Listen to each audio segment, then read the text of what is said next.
변화와 혁신의 리더십 제15차시 종합정리 비디오 2 제1교시에 이어서 2교시 강연을 속개합니다.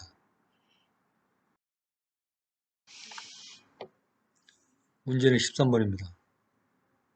이번 주제는 바람직한 인간관계 주제 중 나오는 두 개의 고서성어에 대한 내용입니다. 첫 번째는 극기복례입니다. 이 말은 공자가 말이죠. 뜻은 자신의 욕망을 누르고 자기를 극복해서 예로 돌아간다는 의미입니다. 즉 개인적인 이익을 주는 욕심을 버리고 공공의 이익을 위해서 세워진 질서의 예를 회복한다는 의미입니다.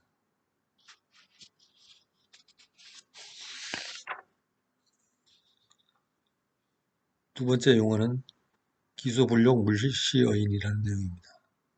이 말은 공자가 논어 위령공편에서 말했는데 그 의미는 내가 하고 싶지 않은 일을 다른 사람에게 시키지 말라 라는 내용입니다. 사람은 귀하건 철하건 남자건 여자건 간에 내가 하기 싫은 일은 남도 하기 싫은 법입니다. 이런 이치를 잘 알고 사회생활에서 예를 실천하면 리더십을 더 효율적으로 발전시키는 원동력이 될 수 있습니다.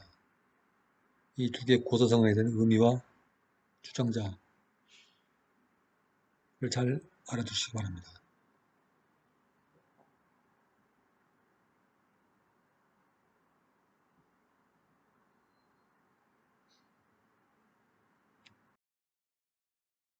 문제는 14번입니다.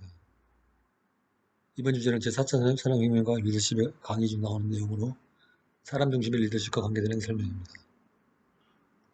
사람 중심의 유연한 리더십은 자유롭게 개방된 조직 문화를 만들고 이런 조직 문화를 통해서 혁신과 창의력을 향상시켜 지식 생산성을 높이고 결국 기업의 가치 창조를 연결시키는 리더십을 말합니다. 즉 조직 구성원의 인격을 대우하며 그들의 의견과 아이디어를 존중하고 개방화된 소통으로 조직을 리드해서 활력을 불어넣으며 창의 상상력을 통해서 혁신 아이디어를 자유롭게 제안할 수 있게 하는 등 사람 중심 경영을 실천하는 리더십을 말하며 새로운 가치 창조로 생존과 변화를 주도한다는 것입니다.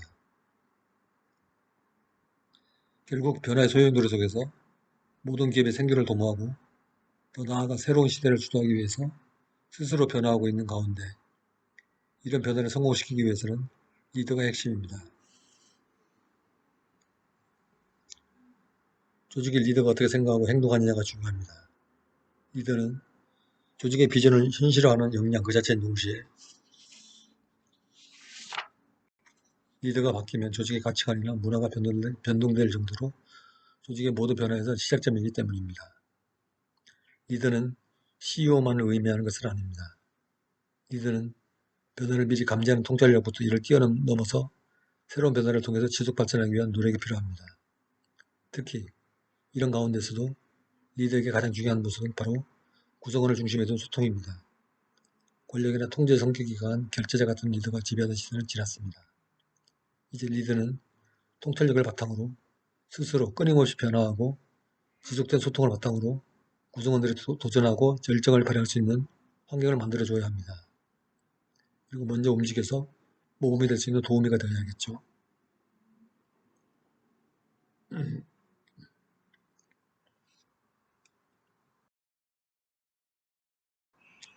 문제는 15번입니다. 이번 주제는 제4차 산업혁명과 리더십의 관계 중 나오는 내용으로 손수건 리더십과 관계되는 설명입니다. 손수건 리더십의 특징을 살펴보겠습니다. 첫째, 손수건 리더십을 발휘하는 리더는 성과를 내는 목표에 집중합니다. 즉, 목표의식이 분명하죠. 손수건은 필요한 바로 그 순간에 필요한 하나의 목표에 집중하고 그것을 완벽하게 해냅니다. 코를 푼다. 손을 씻은 뒤 손을 닦는다. 이마에 흐른 땀을 닦는다. 야외 벤치에 앉을 때 깔고 앉는다. 무엇인가 담을 봉투가 없을 때 그것을 담는 역할을 합니다. 신사의 양복 주머니에서 멋을 드러내도록 돕고 숙녀 핸드백 속 또는 손에서 미를 드러내도록 보조 역할을 합니다. 야외 활동 중 상처가 났을 때 붕대 역할을 하고 무엇인가를 매달아야 하는데 끈이 부족할 때 끈의 역할을 합니다. 두 번째로 관계 능력입니다. 앞에서는 손수건의 용도를 다해야 했습니다. 그러나 손수건은 어떤 순간 어떤 상황에서도 사용되도록 자신을 헌신합니다. 집단을 구성하는 사람들은 각기 다른 독특한 개성을 지닌 사람들입니다. 하나의 집단 목표를 위해서 리더는 각기 다른 색깔을 가진 사람들을 조화롭게 배열하고 각기 다른 모양의 조각을 지닌 사람들을 적재적소에 배치하는 선택을 해야 합니다. 때에 따라서 그 순간에 필요하지 않은 조각을 어떻게 할 것인가를 선택해야 합니다. 어린 시절에 할머니 손수건을 떠올려 봅시다. 먹을 것이 귀하던 시절에 잔치라도 가게 되면 집으로 올 때 할머니 손수건은 손자에게 줄 과자나 떡을 담은 봉투로 변하곤 했습니다. 리더는 함께하는 사람들에게 무한 사랑을 줄 수 있어야 합니다. 관계는 사랑할 영양분으로 무르익는 열매이기 때문입니다. 셋째, 감각적 민감성입니다. 우리가 정보를 습득하고 세상을 이해하는 것은 보고, 듣고, 냄새 맡고, 느끼고 맛보는 행위인 오감을 통해서입니다. 손수건은 한 장의 천으로 되어 있어서 그렇기도 하지만 어떤 역할을 할 때 온몸을 바칩니다. 리더 역할도 마찬가지입니다. 시시각각 변하는 시대에 리더가 변화를 어떻게 받아들이려면 그 집단의 발전과 도태의 중요한 갈림길이 될 것입니다. 어떤 일을 할 때 모든 감각을 동원해서 정보와 지식을 습득하고 그것을 바탕으로 그 순간에 가장 합당한 판단을 내리는 선택을 하는 것이 특히 중요한 리더 역할입니다. 네 번째로 융통성입니다. 융통성은 우리에게 선택의 폭을 넓혀줍니다. 선택의 폭이 넓다는 것은 그만큼 성공의 기회가 많다는 의미이기도 합니다. 손수건은 어떤 상황이 발생하면 자신의 몸이 구겨지고 더러워지고 찢겨지는 것을 마다하지 않습니다. 그 순간에 맞게 빠르게 변형합니다. 리더는 어떤 일이 작동을 하면 그 방법을 계속 사용하지만 만일 그 방법이 작동하지 않으면 끊임없이 다른 방법을 시도하는 선택을 해야 합니다. 리더의 융통성은 어떤 일에 대한 집단 성공의 가능성을 크게 높이는 역할을 합니다.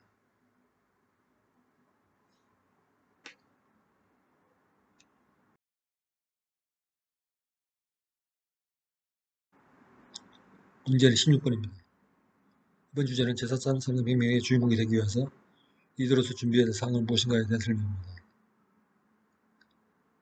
제4차 산업혁명의 주인공이 되기 위한 리더로서 준비할 사항은 첫째, 새로운 산업의 창출입니다.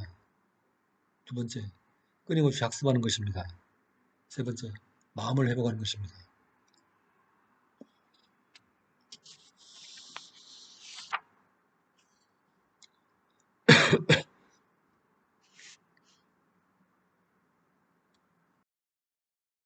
주제는 제17번입니다. 이번 주제는 제4차 산업혁명 시대의 여성 리더십의 극대화 방안에 대한 내용입니다. 여성의 공감과 의사소통 능력이 융복합과 창조력을 중시하는 제4차 산업혁명 시대에 적합한 잠재력으로 꼽히기 때문에 적극적으로 여성 리더십을 극대화해서 활용해야 한다고 강조되고 있습니다. 특히 제4차 산업혁명 시대에 대비한 창의 융합 여성 인재 육성에 힘쓰기 위해서는 지금과 같이 경력 단절 여성을 위한 취업 지원 기관 운영과 고부가 가치 직종 전문 인력 양성 과정 등을 운영해야 합니다. 또한 4차 산업혁명 시대에 동력이 될 여성의 경쟁력을 국가 경쟁력으로 직결시키면서 국가의 비약적 발전을 이끌어내기 위해서는 4차 산업혁명으로 비유되는 인공지능 사회에서 경쟁력을 가진 풍부한 감수성과 소통 역량을 지닌 창의융합 여성 인재 확보가 필수라고 할 수 있습니다. 선진국을 중심으로 데이터 경제 시대의 핵심 기술인 인공지능, 사물인터넷, 클라우드, 빅데이터 등 융복합 서비스 분야에서 여성의 경제활동이 열풍이 불고 있지만 아직 국내 여성 인재 참여 비율은 낮은 편이기 때문에 이에 대한 적극적인 대응이 필요한 시점이라고 할 수 있습니다. 전 세계적으로 온라인 플랫폼 기반의 클라우드 소싱과 유연한 업무 환경의 단기 노동 방식인 긱경제가 확산되는 흐름에 맞춰서 우리나라도 여성에게 적합한 기업 맞춤형 인력적 플랫폼을 구축해야 합니다. 특히 안정적인 경영활동을 추구하는 경향이 있는 여성 기업인들이 새로운 사업에 진출하는 데 필요한 프로젝트성 인력을 지원받을 수 있도록 함으로써 다양한 사업 시도와 도전할 수 있게 해야 합니다. 제4차 산업혁명 시대의 여성 리더십의 극대화를 위해서는 위에서 제안한 정책과 전략은 다음과 같습니다. 주요 정책으로 첫째, 여성 리더십을 신장시킬 수 있는 남성 중심적 조직 구조 및 근로 형태의 변화, 일가족 양립 문화 정책을 위한 정책 수립입니다. 둘째, 글로벌 여성 리더가 많이 탄생할 수 있도록 뒷받침할 수 있는 여성 정책의 수립입니다. 셋째, 조직별 특성에 맞게 여성 인력 할당 정책의 수립입니다. 이와 더불어 제시된 전략으로 첫째, 여성 리더십 신장과 역량 강화입니다. 둘째, 여성 리더십을 빛나게 하는 다양한 직무 개발입니다. 셋째, 리더십 개인가치 극대화 전략 구축입니다. 넷째, 진단을 통한 객관적 자의식 증진 프로그램 운영입니다. 마지막으로 전략적 커뮤니케이션 능력의 고양입니다.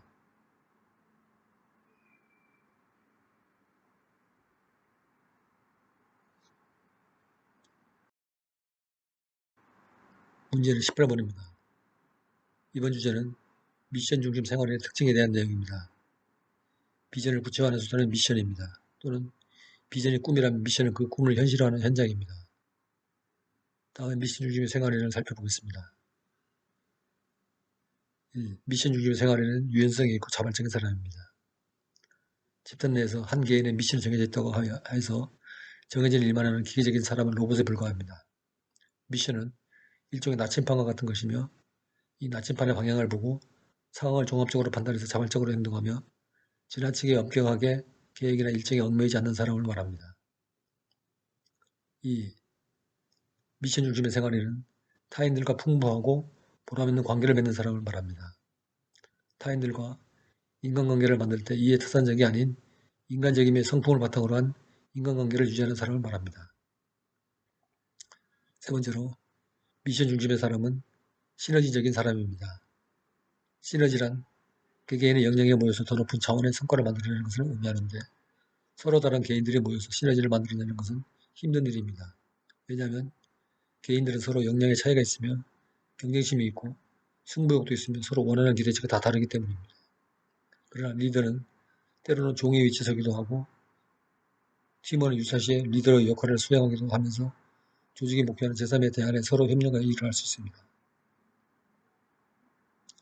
미션 중심의 생활에는 끊임없이 배우는 사람입니다. 오늘날 세계는 지식기술 문화가 급변하는 세상입니다. 한국이 세계 최고의 방역 선진국에 반열을 수 있는 것은 5G라는 것을 잘 아시죠? 이태원 감염사 듯이 하루 만에 바이러스를 이긴 것은 정보통신기술의 힘입니다. 다른 나라들이 한국만큼 못다루는 건 일단 기술적인 인프라 부족에서 기인하는 것은 부인할 수가 없습니다. 미션 달성에 필요한 자신의 능력과 성품을 키우기 위해서는 다양한 경험을 통해서 배움에 힘써야 합니다. 미션 중심의 생활에는 다섯 번째로 공헌에 초점을 맞춘 사람입니다. 이것은 받는 것보다 주는 것을 즐겨하는 사람을 말합니다.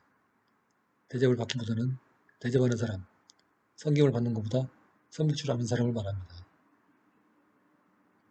여섯째로 미션 중심의 생활에는 특별한 성과를 이루어내는 사람을 말합니다.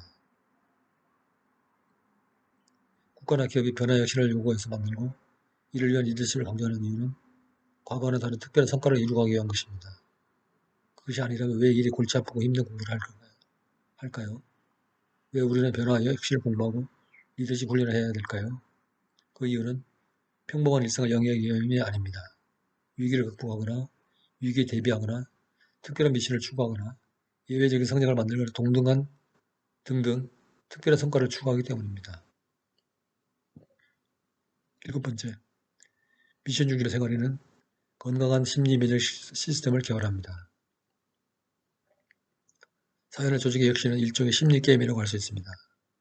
환자를 치료할 경우에, 특히 암 같은 불치병의 경우에 환자의 심리 상태나 의지에 따라서 병이 악화되거나 또는 완치되거나 하는 경우가 발생합니다. 심리적으로 완전 부작용이 되고 긍정적인 기도와 암시로 무장을 하는 경우 병을 극복하는 비율이 높다고 합니다. 실패나 좌절을 극복하는 면역 시스템이야말로 바로 그런 무장을 의미하는 것입니다. 여덟 번째, 미션 중심의 생활에는 자기 나름의 한계를 설정합니다. 미션 중심의 생활에는 무한한 능력을 가지거나 또는 그런 능력을 추구하지는 않습니다. 지나치 극단을 피해서 에너지와 창의성의 절정의 시기에 노력을 집중합니다. 아홉 번째로 미션 중심의 생활에는 균형 잡힌 생활을 합니다. 현명한 미션 중심의 생활에는 삶의 한 영역을 치우치는 중독자가 아니라 균형과 조화를 통해서 시너지적 삶을 영위하는 자입니다. 너무 야근을 많이 해서 워커홀릭에 빠져서 자신과 타인의 건강과 문화적인 삶을 저해하는 그런 삶을 지향해야 되겠죠. 균형과 조화로운 삶이란 무엇인가에 대해서 다양한 견해가 있을 수 있지만 육신과 정신이 피폐해질 정도로 한쪽으로 치우친 생활이 아닌 자연스러운 느낌을 주는 것을 의미한다고 생각합니다.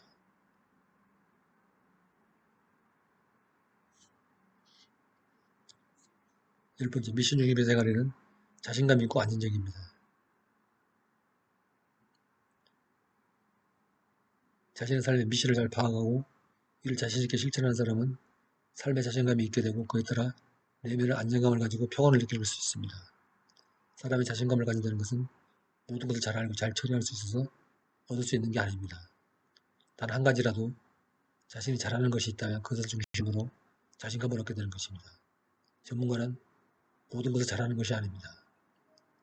바늘 한 땀을 바느질하더라도 구두 한 컬레를 수선하더라도 요리를 한 가지 하더라도 그 사람이 그 분야의 최고의 전문가라면 자신감을 가질 것입니다.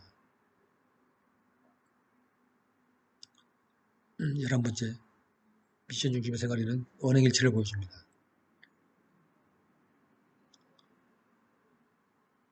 미션 중심의 생활에는 이율배반에는 유선이 없으며 자기 성실성 계좌에 높은 잔고를 쌓아갑니다. 만일 어떤 리더나 팀원이 말만 앞세우고 행동을 하지 않는다면 유선자를 얘기해주며 함께 일하려고 하는 팀원이 없을 것입니다.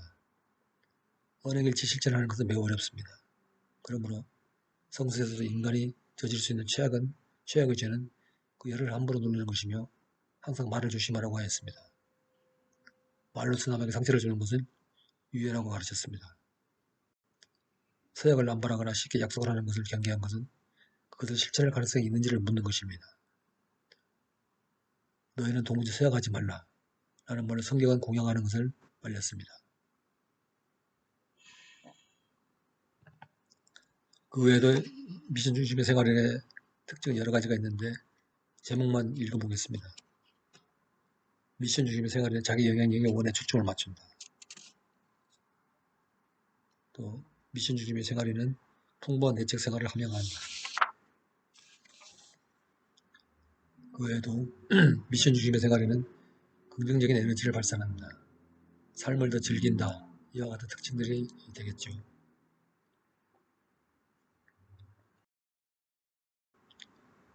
문제는 19번입니다. 이번 주제는 미션의 체계화에 대한 내용입니다.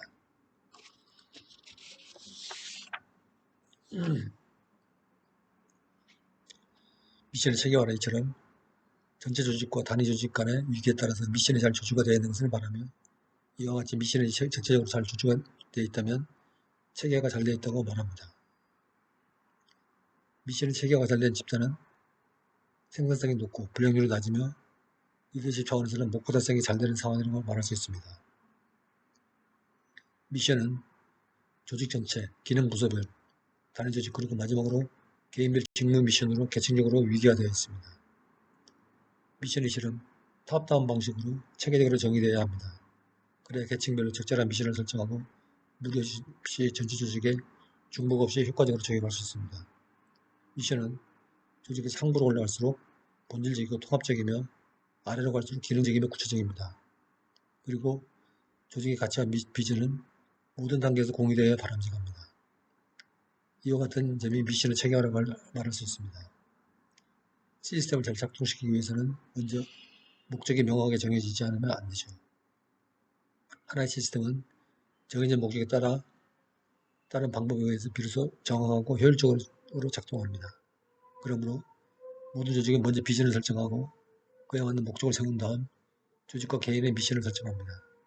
이것이 국가나 기업이나 모든 조직이 만들어지고 운영되는 룰이며 이것이 정상적으로 잘 된 집단을 체계적으로 운영되는 조직이라고 말합니다. 그러므로 미션이 체계화가 잘 되어 있어야 조직이 잘 운영되는 것이라고 볼 수 있겠죠.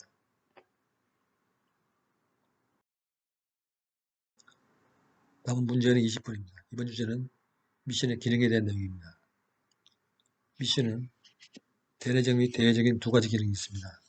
먼저 대내적 기능을 살펴보면 미션은 모든 의사결정이나 평가 기준이 되며 조직력 집중의 구심점이 되며 조직 시스템의 기준점입니다. 대외적 기능은 고객의 이해와 동의로 이끌어내고 고객을 지지를 받게 하며 새로운 사업 방향을 제시하는 것 같은 기능을 말합니다.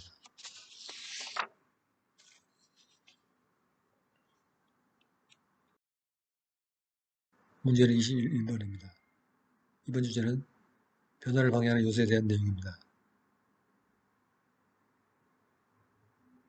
변화를 방해하는 8가지 요소에 대해서 말하는 학자가 있는데요. 이 8가지는 첫째, 방향감각 상실. 둘째, 과도한 기대감. 셋째, 무기력. 넷째, 방어 자세. 다섯째, 고립.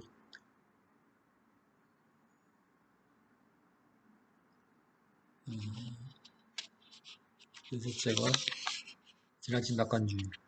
일곱째가 은폐. 여덟 번째가 능력의 과소평가입니다. 하나씩 보겠습니다.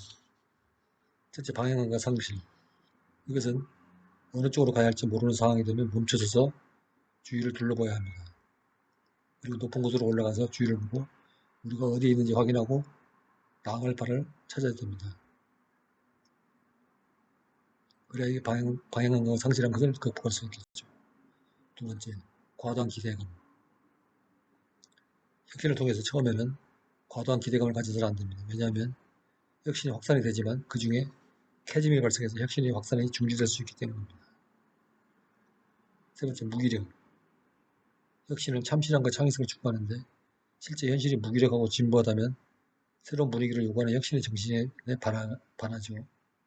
에너지가 넘치고 활기찬 분위기를 만드는데 무기력한 모습을 보이는 건 혁신을 후퇴시키는 겁니다. 네 번째, 방어 자세. 혁신은 방어적이라기보다는 공격적 성향이 강합니다. 왜냐하면 어떤 경우에는 자기 파괴까지 하면서 혁신을 추구합니다. 그러므로 소극적인 방어 자세보다는 공격적인 적극성이 혁신의 모습에 더 어울립니다. 다섯 번째, 고립.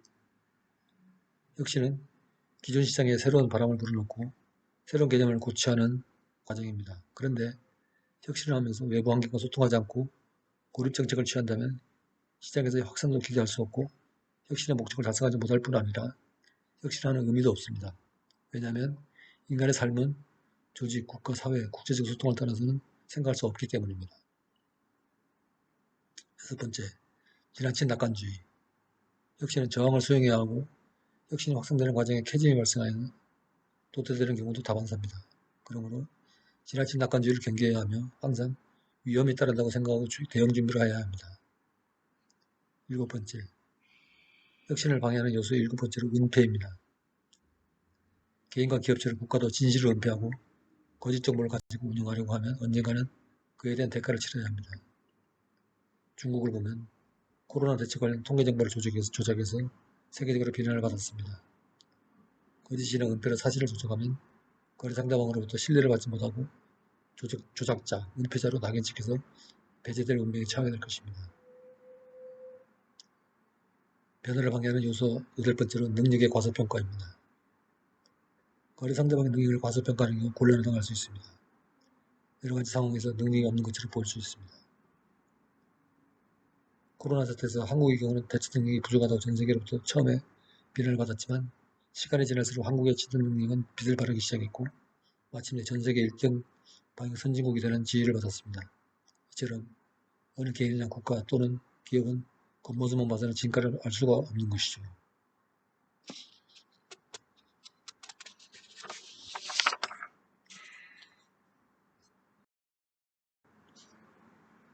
다음 문제는 22번입니다.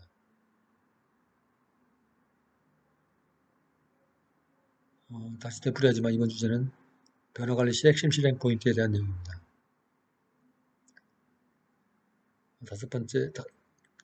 다섯 개의 그 실행 포인트가 있는데 첫 번째는 과거 관행과의 단호한 결별입니다. 두 번째는 위기의식의 전략적인 활용입니다. 세 번째는 눈에 보이지 않는 변화에 주목한다는 점입니다. 넷째, 저항과의 싸움입니다. 다섯째, 과감한 행동과 함께 진화론적 적응이 중요하다는 것입니다. 이 다섯 가지 중 두 번째 위기의식의 전략에 대해서 말씀드리겠습니다. 변화관리에 활용하는 방법 중 위기의식의 전략적 활용은 예를 들어서 이러이러한 조치를 취하지 않으면 이러한 위기가 닥쳐오고 그 결과 우리가 지불해야 하는 피해와 손실은 약 1,000억이 된다. 이렇게 구체적인 결과치를 제시해서 팀원이나 조직원의 참여를 촉구하는 방법을 말합니다.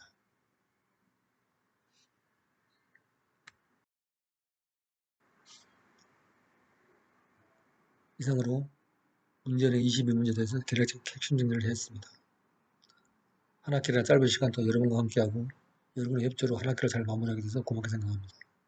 아무쪼록 남은 강의 일정과 과제물, 답안지 제출 등을 잘 마무리하고 건강하게 방학을 맞이하기를 바랍니다.